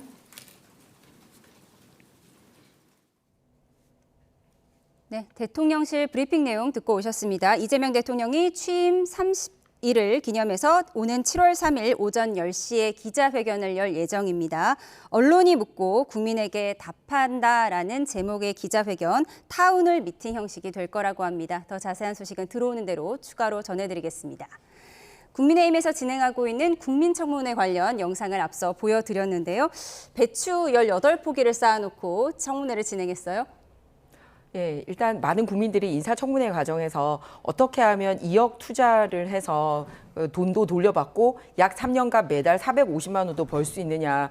배추 재벌 아니냐, 배추 도사 아니냐. 우리 배종찬 소장님이 원래 배추 도사였는데 그 닉네임을 지금 김민석 후보에게 뺏긴 것 같은데요. 정말 궁금해하고 있습니다. 새로운 본인 입으로 나온 해명. 그래서 실제 2만 평 가량 농사를 짓는 분이 이제 강원도에서 저희가 모시고 그 대화를 나누었습니다. 그런데 뭐냐면은 배추에 투자를 해서 그렇게 돈 번다는 사람은 지금까지 살면서 보도 듣도 못했다라는 얘기와 그리고 실제 그게 사실이라 하더라도 그 돈을 고정적으로 얻을 수 있는 그런 농작물이 아니다. 어떤 해는 밭을 다 갈아엎기도 하고 1년에 많아봐야 2번 수확하고 통상 1번밖에 수확이 안 되는데 이런 현실에서의 참담한 심정을 얘기를 했습니다. 그렇기 때문에 후보가 얘기했던 게 현장에 맞지 않는 거짓말이기 때문에 이렇게 농심을 몰라도 모르고 또 국민들을 속이냐라는 그런 하소연을 하기 위해서 참석했다라고 얘기를 했거든요. 그래서 이런 분뿐만 아니라 회계사라든지 그다음에 논문 검증하시는 교수님이라든지 탈북자라든지 학부모님이라든지 이런 분들이 오셔서 이번에 나온 김민석 후보와 관련된 그런 내용에 대해서 그 답변에 기반해서 참고인 자격으로 나오셔서 국민들 정서가 어떻고 실제 상황은 어떤지 일일이 점검하는 그런 자리였습니다. 예, 농민도 오고 회계사도 왔는데 김경률 회계사가 이렇게 얘기했어요. 지금 김민석 후보자를 제2의 조국이라고 하지만 조국 전 장관이 들으면 섭섭할 만한 내용이다. 그러니까 조국 전 장관은 회계 자료를 제출이라도 했다 이런 얘기였던 것 같습니다. 그렇죠. 이제 그래서 뭐 이제 국민청문회를 국민의힘에서 진행을 한 것인데. 이제 배추도사도 나왔습니다. 원래는 제가 배추도사인데 그러니까요. 원조인 저도 모르는 그런 이야기가 지금 진행이 되고 있는데 첫 번째로는 의혹이 해소되지 않은 부분도 있겠죠. 근데 두 번째는 이 부분입니다. 3일로 우원식 국회의장은 인준안을 올리겠다고 그러거든요. 제가 볼 때는 통과 가능성이 높아요. 그러니까 국민의힘에서는 해소가 안 됐다, 의혹 해소가 안 됐다 이렇게 이야기하는데 바로 이 부분이에요. 지금 대통령 지지율이 높죠. 물론 우리가 옳고 그름의 문제가 아닙니다. 결과적으로는 당위적으로는 의혹을 해소해야 된다. 그러지 않으면 이것은 지명 처리해야 된다라고 국민의힘에서 주장을 하고 있는데 상당히 정치는 현실이에요. 그러니까 현실은 어떻게 되느냐. 김유정 의원께서도 상당히 저격수로 활약했다 이렇게 평가를 받고 있고 한데도 불구하고 결국 견제의 영향력이 이에 미치지 못하는 거죠. 결과적으로는 그렇다 하더라도 김민석 국무총리 후보자는 3일날 통과되고 국무총리로서 역할을 하게 될 사항이 상당히 높게 된 것이죠.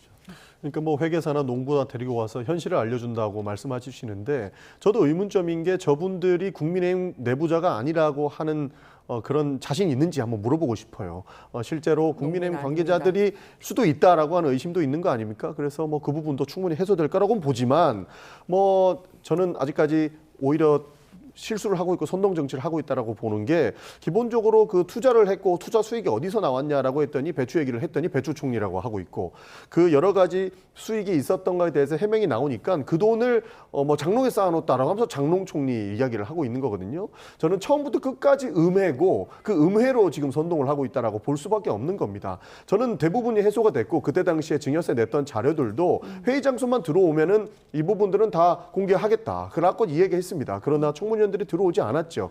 그런 부분들 이후에 저렇게 배추 포기를 쌓아놓고 하는 건데 처음부터 끝까지 음해로 시작했지만 지금까지 배추를 가지고 와서 말꼬투리를 잡고 있는 모습들이 국민들로 하여금 사실상 신뢰를 못하고 있는 것 아니냐는 말씀을 안 드릴 수가 없는 겁니다. 그러니까 여론조사를 해도 저런 뭐 과반을 넘는 여론조사 나오는 거 아니겠습니까? 그러니까 이제는 더 이상 음해나 선동 정치는 멈춰야 된다는 말씀 드리고 싶습니다. 예, 배추가 등장한 청문회 내용까지 살펴봤습니다.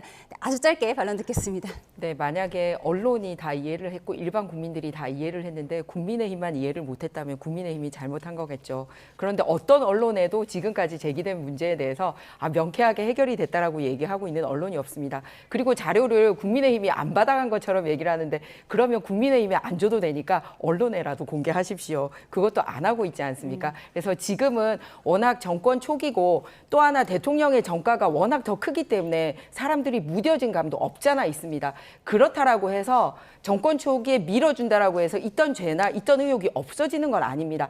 적어도 힘의 논리에 의해서 다수당이 통과를 시킬 수 있다 하더라도 잘못된 것은 잘못했다고 사과하고 그거를 해명하기 위해서 적극적으로 이후에도 어떻게 노력하는지 그 태도를 보면서 국민들이 진짜 믿고 가느냐지 지금은 정권 초기니까 그냥 믿어주자. 또 그냥 다 뭐 정과자는 정과자인가 보다. 이런 것 때문에 높은 것과 해결이 됐기 때문에 높은 것은 상당한 차이가 있다. 이 말씀입니다. 청문회에서 활약하신 여야 두 의원들의 입장 충분히 들어봤습니다. 그런가 하면 내란 특검이 윤석열 전 대통령에게 내일 2차 조사를 위해 출석하라고 다시 통보했는데요. 첫 특검 조사를 앞두고 포토라인에선 윤석열 전 대통령의 모습 어땠을까요? 영상으로 보고 오시죠. 비자금 사건으로 소환된 노 전 대통령은 짧은 사과의 말을 남겼습니다. 왜 국민께 정보가 없다고 말씀하셨습니까? 박연차 게이트로 대검 중수부에 공개 출석한 노무현 전 대통령은 면목이 없다면서 국정농단 사건으로 소환된 박근혜 전 대통령은 국민께 송구하다고 사과했습니다. 국민 여러분께 송구스럽게 생각합니다. 성실하게 조사에 임하겠습니다. 참담한 심정으로 이 자리에 있었습니다. 저와 관련된 일로 국민 여러분께 심려를 끼쳐드려서 대단히 죄송합니다. 뇌물 의혹 등으로 소환된 이명박 전 대통령은 국민께 죄송하다고 고개를 숙였습니다. 지하주차장으로 들어가지 않은 이유 있으실까요? 조석 특검을 8년 만에 피의자 신분으로 만나셨는데 어떻게 보시나요? 사정기관 통해서 권력자도 조사받고 측근도 조사받고 하는 것이지 특검을 왜 거부합니까? 죄 졌으니까 거부하는 겁니다. 국민들께서는 윤석열의 기고만장한 행태를 보면서 오히려 매를 벌고 있다고 합니다. 현재주 아니에요. 아니 자기는 특검에 출두하면서 지하 통로에서 비공개 사진 안 찍히겠다 했는데 김건희는 또 왜 휠체어 밀고 다니면서 사진 찍혀요? 공개적으로. 내란 특검 첫 조사를 받으면서 최소한 국민께 사과를 했어야 한다라는 거예요. 예, 뭐 심려를 끼쳤다는 것도 있고 여러 가지 표현하는 방식이 여러 가지 있을 수 있겠지만 그 부분에 대한 국민들이 받았던 최소한 메시지가 없었다는 건 아쉬운 걸로 생각합니다. 네, 그동안 5명의 전직 대통령들이 포토라인에 섰는데 윤 전 대통령의 모습에서 사과하는 모습이 없었다. 이 부분이 좀 비판의 대상이 되고 있습니다. 그렇죠. 이게 또 여론이죠. 왜냐하면 특검 그러면은 지금 윤석열 전 대통령에게 초점이 맞춰줄 수밖에 없는데 결국 이럴 때의 평가는 내용과 태도거든요. 그러니까 행태를 이야기할 때도 행동과 태도를 이야기합니다.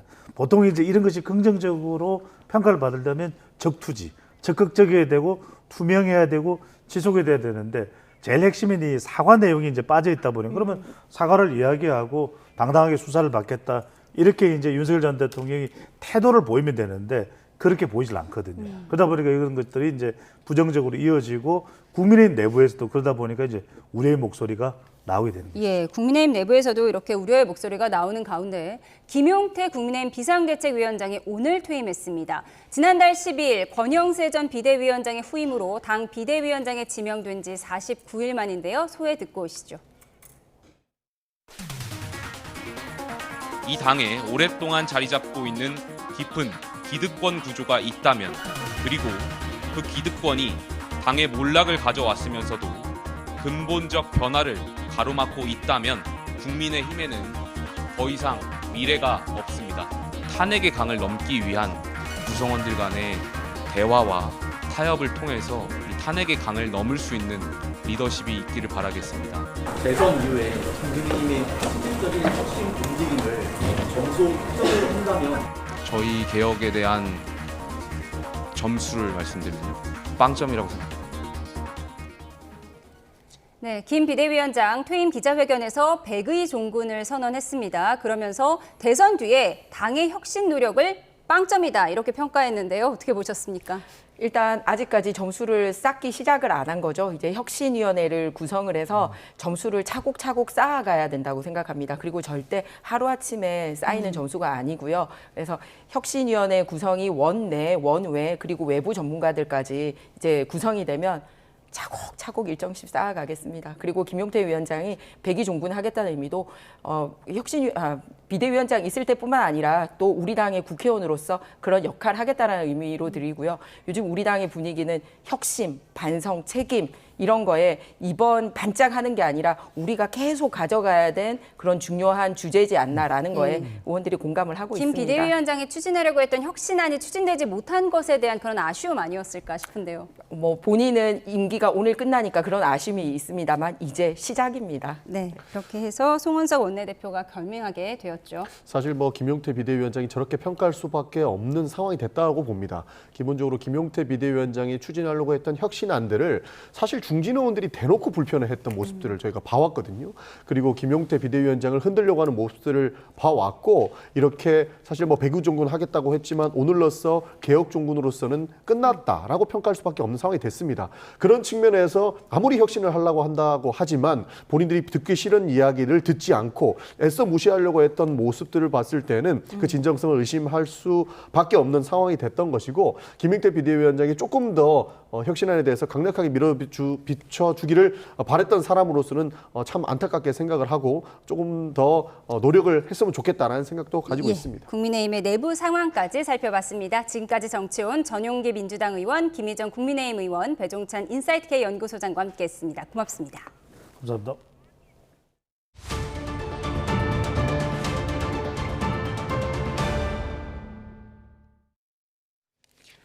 내란 특검이 윤석열 전 대통령에게 내일 2차 조사를 위해 출석하라고 통보했습니다. 윤 전 대통령 측은 오늘 또 한 번 조사 일정을 바꿔달라고 특검에 요청했는데요. 자세한 내용 취재기자에게 들어보겠습니다. 이경국 기자. 네, 내란 특검이 있는 서울 고등검찰청에 나와 있습니다. 네, 윤 전 대통령 측이 내일 특검에 출석해 조사받는 건 어렵다는 입장을 밝힌 거죠? 맞습니다. 일단 과정을 좀 설명드리면요. 특검은 앞서 윤 전 대통령 측에게 2차 조사를 위해서 오늘 출석할 것을 통보했었습니다. 윤 전 대통령 측은 이에 방어권을 보장해달라면서 다음 달 3일 이후로 조사 일자를 바꿔달라고 요청을 했습니다. 특검은 주장을 일부 받아들여서 내일 오전 9시에 출석하라고 재통보를 했었는데요. 이와 함께 특검 측은 수사 일정은 수사 주체가 정하는 거라고 강조하기도 했습니다. 그런데 윤 전 대통령 측 오늘 오후에 이 특검의 조사 일정을 다음 달 3일 이후로 바꿔달라고 재차 요구를 했습니다. 새로운 출석일을 정할 때 변호인과 사전 협의를 해달라고도 요청했고요. 또 수사 주체가 일방적으로 일정을 결정할 수 있다는 특검의 인식은 임의 수사 원칙 그리고 형사소송법의 기본 정신에 반하는 거라고 주장하기도 했습니다. 네, 특검 측은 변호인단의 요청에 대해 어떤 입장을 밝혔습니까? 네, 아직 내란 특검은 이에 대해서 구체적인 입장을 밝히지 않았는데요. 조만간 윤 전 대통령 측의 기일 변경 요청에 대한 입장을 밝힐 것으로 보입니다. 앞서 특검 측은 내일 윤 전 대통령이 납득할 수 없는 이유로 소환에 불응한다면 형사소송법상 절차를 따를 수밖에 없다고 밝힌 바 있는데요. 윤 전 대통령에 대한 체포영장 청구 등 강제 수사 가능성도 열어둔 겁니다. 내란 특검이 윤 전 대통령 측 요청에 대해서 어떤 판단을 내릴지 주목이 됩니다.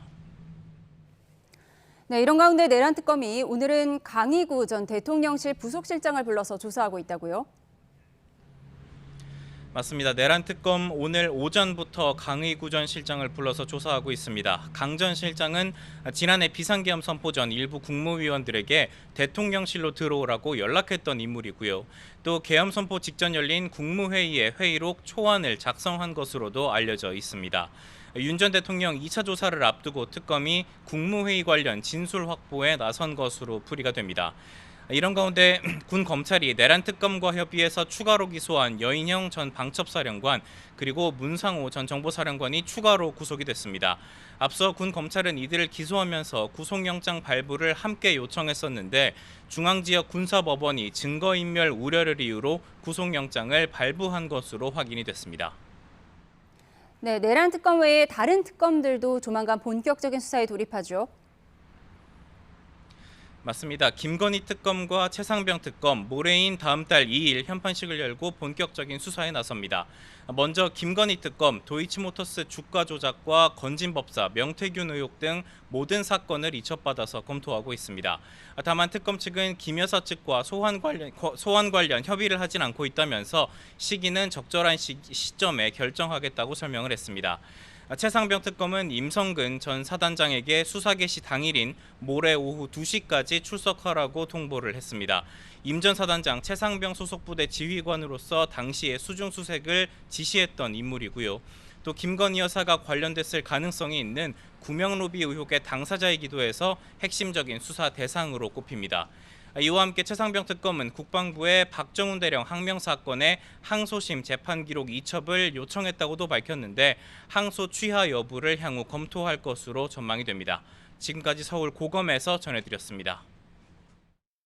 최근 며칠 사이에 서울 도심에 멧돼지가 잇따라 출몰했습니다. 어젯밤에도 서울 서대문구 주택가에 멧돼지가 나타났는데요. 영상 보면서 설명드리겠습니다.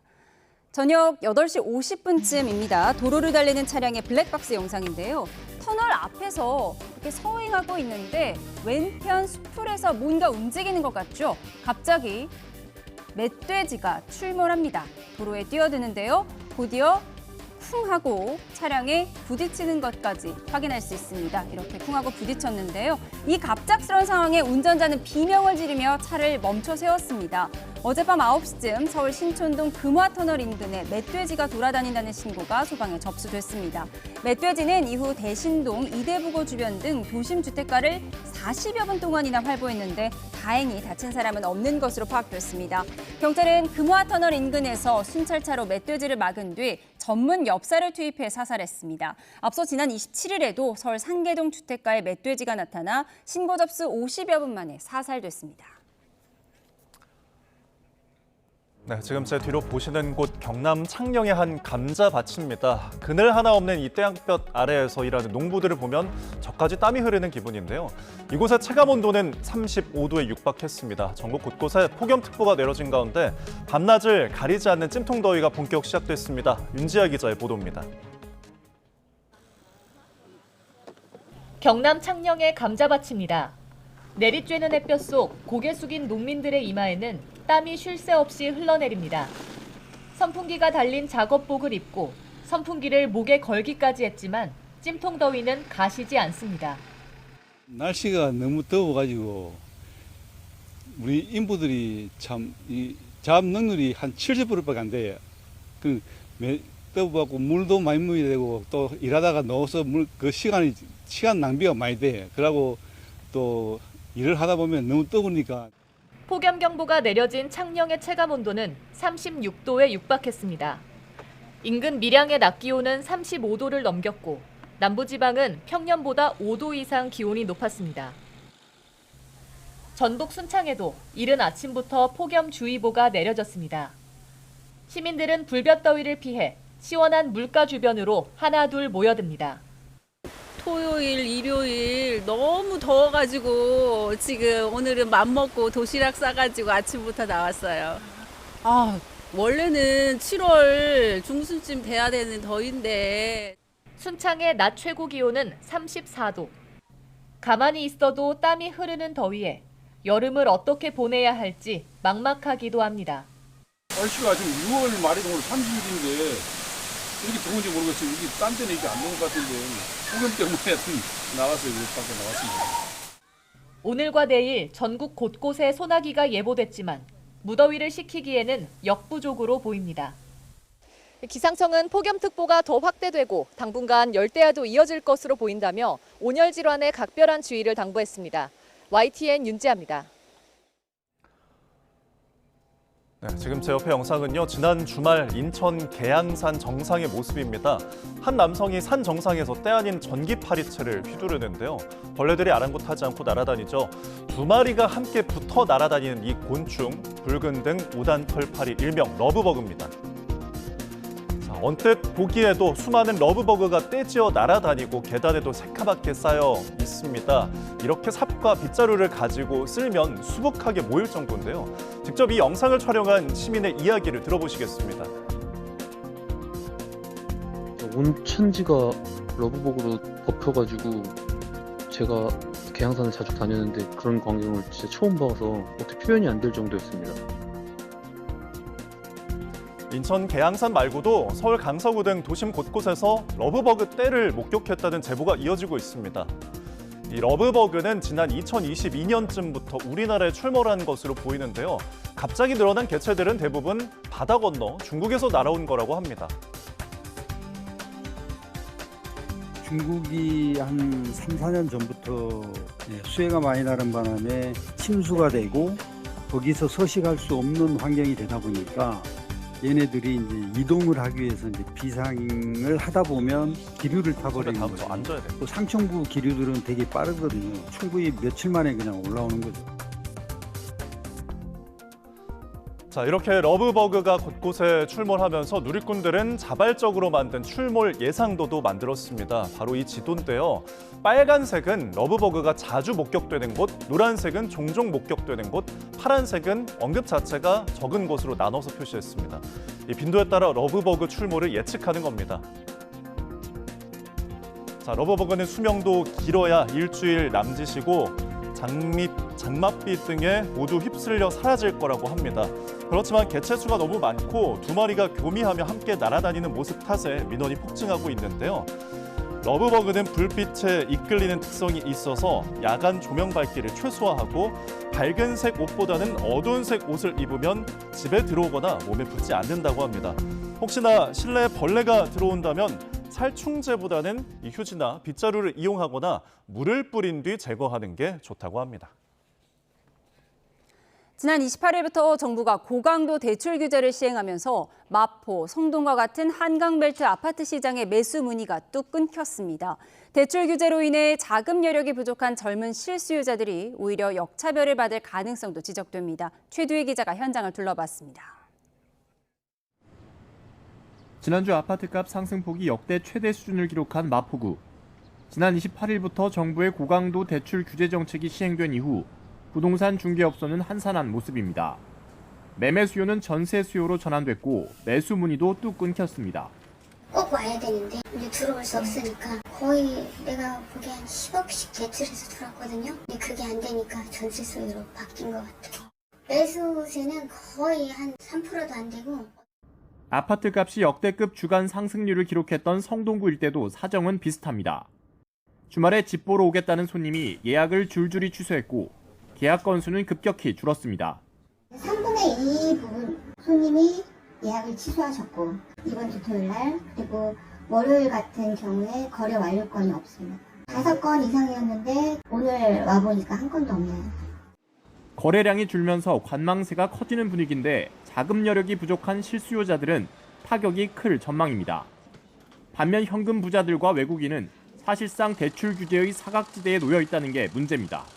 대출 한도가 6억 원으로 제한이 됐기 때문에 사실 현금 부자들이 이제 수혜를 받을 수밖에 없을 거고요. 특히나 규제에서 해당이 되지 않는 외국인들이 또 수혜를 받을 수가 있죠.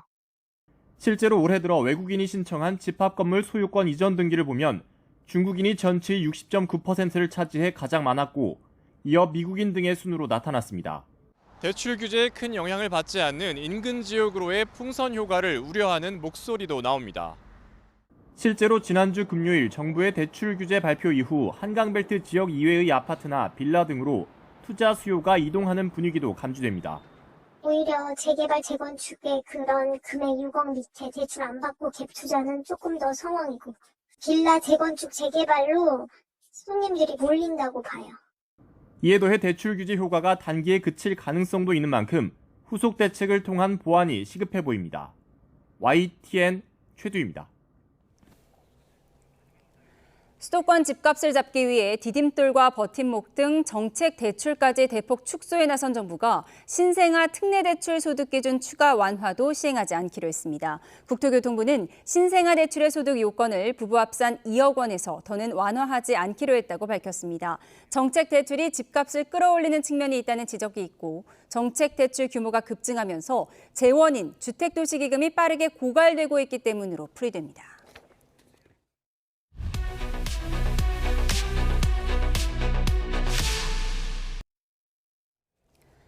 윤석열 전 대통령이 2차 소환 일정을 놓고 내란 특검과 줄다리기를 벌이고 있습니다. 네, 저 오늘 출석하라는 특검의 통제, 다음 달 3일 이후로 미뤄달라고 한 건데요. 특검은 내일 출석하라고 통보를 했습니다. 윤 전 대통령 측은 다시 3일 이후로 미뤄달라고 길 변경을 요청하기도 했습니다. 김성훈 변호사와 함께 관련 이슈 짚어보겠습니다. 어서 오십시오. 안녕하세요.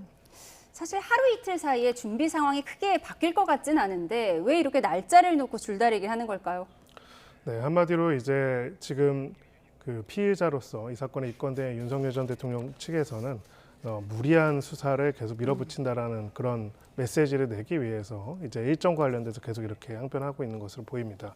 또 한편으로는 특검 입장에서는 이 사건이 굉장히 오래된 사건이죠. 거의 6개월이 넘은 사안이고 사실 이 동일한 혐의로 있는 사람들은 다 지금 구속해서 재판까지 받고 있는 상황이다 보니까 이런 점들을 고려했을 때 지금 여기서 더 시간을 미룰 경우에는 신속하게 증거를 확보하고 관련돼서 수사를 진행하는 것이 어렵다라는 생각에서 일정을 빠르게 당기고 있다 이렇게 볼 수도 있습니다. 네, 만약에 내일 안 나온다면 이후에는 어떤 절차를 밟게 될까요?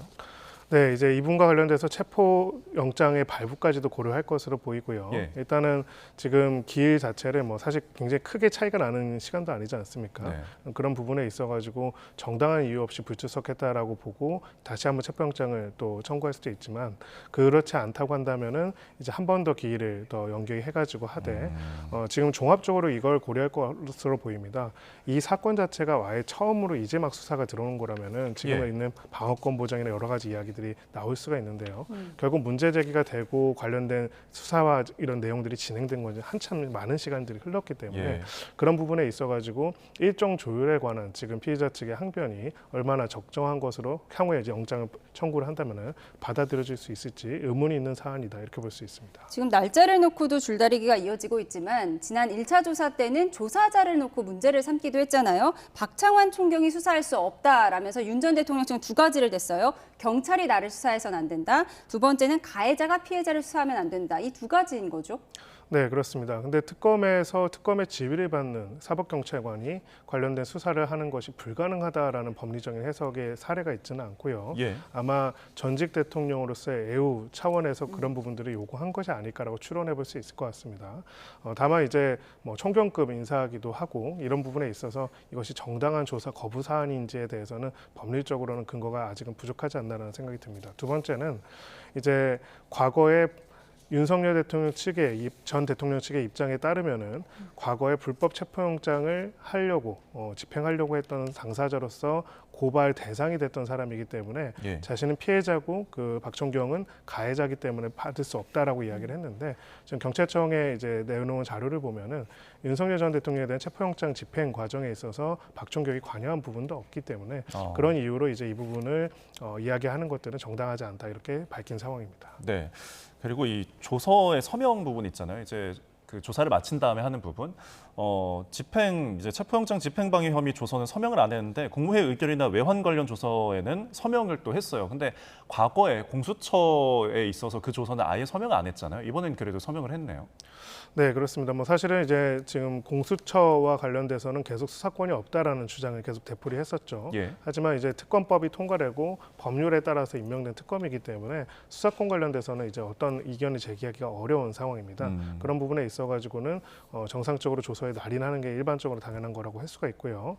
다만 이제 앞에 있었던 조서에 날인을 거부한다는 거는 사실 원칙적으로는 임의조사에서 조서의 날인 여부들은 본인이 선택할 수는 있기는 하지만은 보통 조서 날인 거부라는 거는 이 조사 자체에 대한 강력한 항의라는 입장에서 보여주는 거라고 볼 수가 있습니다. 그런 부분에 있어서는 앞서 이야기했듯이 경찰의 조사를 자신은 받을 수 없다라는 항변을 그 조서 날인 거부로서 표현했다 이렇게 볼 수가 있습니다. 예, 지금 조은석 내란 특검의 방식이 통상적인 수사 방법과 다르다 이런 분석도 나오고 있거든요. 보통은 핵심 피의자는 맨 나중에 이제 부르고 보통은 주변인을 먼저 부르는데 윤석열 전 대통령을 너무 빨리 부른 것 아니냐 이런 얘기도 나오더라고요. 네, 그런 이야기가 나오지만은 사실은 이 사건의 굉장히 이례적인 부분은 지금 핵심 피의자를 제외한 모든 사람들이 구속되어 있는데 지금 핵심 피의자만 완전히 자유롭게 인신이 아무런 구속 없이 돌아다니고 있는 상황이라는 점이 있지 않을까 싶습니다. 예. 결국은 이제 이 사건 자체에 관련된 여러 가지 사전 수사나 관련 인물들이 거의 다 지금 구속 상태에서 재판까지 받고 있는 상황이라는 점을 고려했을 때 이 점에서 지금 많이 늦어진 수사이거든요. 그런 점에서 봤을 때 핵심 피의자에 대한 수사로 바로 진행을 하는 것이다라고 볼 수 있지 않을까 이렇게 생각합니다. 네. 자, 그리고 오늘 내란 특검이 강희구 전 대통령실 부속실장 불러서 조사를 하고 있습니다. 어떤 부분을 확인하는 걸까요? 네, 여러 내용들 중에서 특히 국무회의 과정에 있어서 또 문제점에 대한 것들을 확인하고자 하는 것으로 보입니다. 지금 그 지난 체포영장 때 혐의점으로 이야기를 했던 게 특수공무집행 방해와 직권남용 등의 혐의들이 있었는데요. 결국 국무회의에서 국무위원들의 심의 의결 권한을 침해하는 특별한 일방적인 그런 통보가 있었는지에 관한 부분과 당시에 그 과정에서의 그 국무회의의 내용에 대한 증거를 인멸하기 위한 구체적인 조치가 있었는지에 관한 부분이고요. 정리하자면 그 중에서도 5분이면 끝났다라고 보여지는 그 국무회의로 비춰지는 그 회의에 관련돼 가지고 40분이나 걸린 것처럼 뭔가 하고자 했던 행동이 있었다라는 의혹이 제기된 상태에서 당시에 이제 그 기상계엄 선포와 관련된 적법적인 절차들이 거쳤는지 여부에 대한 부분에 있어 가지고 추가로 이제 범죄 혐의가 있는지에 대한 내용들을 수사했다 이렇게 볼 수가 있습니다. 예, 그럼 국무회의와 관련해서는 어떤 혐의가 정확히 적용될 수 있는 건가요? 네, 국무회의 과정에서 만약에 국무회의의 국무위원들의 의결, 심의권에 대한 것들을 침해했다면 협박이나 폭력 등을 통해서 침해했다라고 한다면 뭐 폭력은 아니지만 협박은 될 수가 있겠죠. 네. 그럴 경우에는 공무집행을 방해하는데 그 중에서도 이제 여러 가지 병력들을 동원하는 것까지도 같이 고려하게 된다면 특수공무집행 방해 혐의가 될 가능성도 있고요. 기본적으로는 직권남용 혐의로 그 이미 관련된 내용들이 조사가 된 부분도 있었지만은.